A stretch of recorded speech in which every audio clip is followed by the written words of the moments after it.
ఇంత అసెంబ్లీ స్థానాలు ఉంటాయి వాళ్ళకి. 5% మించి తక్కువ వస్తే 5% ఓట్లు మిగతా వాళ్ళు పంచుకుంటారు. మనకు అలాంటి బెనిఫిట్ మనకు లేదు కాబట్టి మన రాజ్యాంగంలో లేదు. వాళ్ళు మంకుపట్టు పడితే they are free to go to Germany. ఈ 5 సంవత్సరాలు రైట్.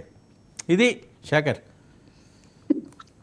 సార్ 12 సంవత్సరాల్లో 6 పార్టీ జెండాలు మోస్తే కానీ ఎమ్మెల్యే కానీ ఆయన 3 పార్టీల మద్దతు 6% ఓటు వచ్చినాయని కూడా మా గురించి మాట్లాడతారు సార్. నిజంగా నవ్వు వస్తుంది. ఇది రూల్స్ బుక్ గురించి మాట్లాడారు సార్. ఆయన ఏ రూల్ బుక్ లో చదువుకున్నాడు? ఆయన ఏ రూల్ బుక్ లో చదువుకున్నాడు సార్? 2019 ఫిబ్రవరిలో వైర్లో కథనం వచ్చింది. ఇచ్చింది కూడా ఎవరో తెలుసా sir? PD Achary, Lok Sabha former general secretary. Lok Sabha former general secretary అండి పిడి ఆచార్య గారు. ఆయన ఏమిచ్చారు? Leader of opposition is a strategy position. The 10% rule is not founded in law. 10% అనేది ఎక్కడ లాలో లేదు. అది గమనించాలి. ఇంకో విషయం, ఇంకోటి, the salary and alliance of leader of opposition in parliament act 1977 లో పార్లమెంట్ లో ఒక యాక్ట్ ఇచ్చారండి. ఆ యాక్ట్ ఏంటంటే the salary and alliance of leader of opposition in parliament act 1997. దాని ప్రకారం the leader in the house of the party in opposition to the government having greater numerical strength and recognized as such by chairman of the council of states or the speaker of the house of the people as the case may be. ఇది sir. దీని ప్రకారం ఏంటి?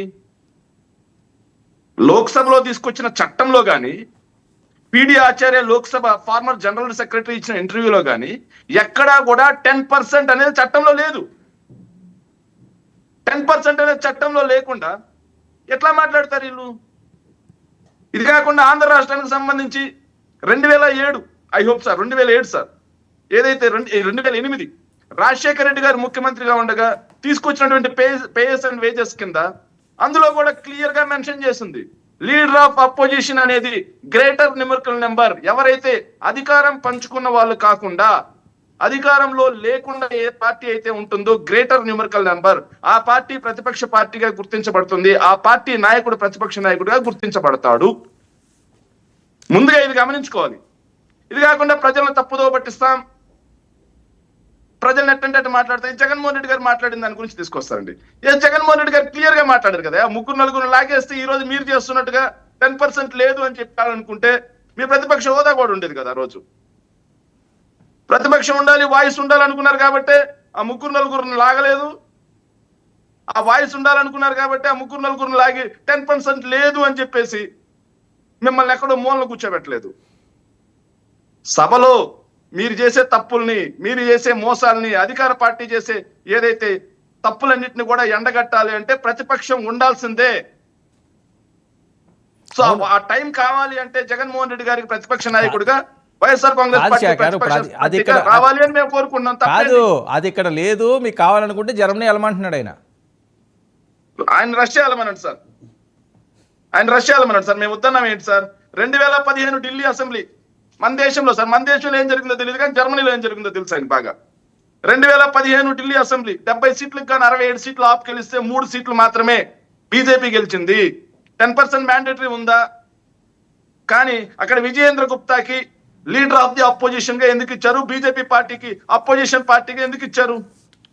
ఇక 1989 Tamil Nadu elections 232 సీట్లు 232 సీట్లు DMK గెలిస్తే కేవలం 27 సీట్లు మాత్రమే జయలలిత గెలిస్తే 10% 1/4 ఏదైతే ఉందని చెప్పి ప్రతిపక్ష హోదా ఇచ్చారా జయలలితకి?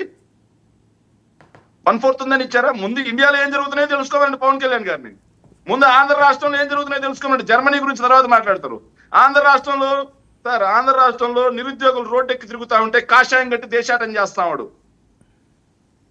ముందు ఆంధ్ర రాష్ట్రంలో ఏం జరుగుతుంది? నిన్ను నమ్మి ఓట్లు వేసిన ప్రజలు ఎలాంటి బాధలు పడుతున్నారు, నిన్ను నమ్మి ఓట్లు వేసిన యువకులు ఎట్లా రోడ్డు ఎక్కారో చూడమనండి.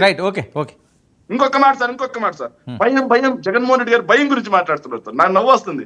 జగన్మోహన్ రెడ్డి గారికి భయమో కాదో కాంగ్రెస్ పార్టీని సోనియా గాంధీ గారిని అడిగితే కథలుగా చెప్తారు.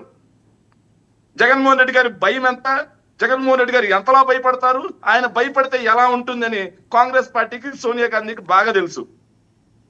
సార్ ఒకటి మాత్రం క్లియర్ గా చెప్తున్నాం సార్, దుష్ట సాంప్రదాయానికి తెరలేపింది కూటమి ప్రభుత్వం. ఇది ఖచ్చితంగా ఫ్యూచర్ లో వాళ్ళ మెడకే చుట్టుకోబోతుంది.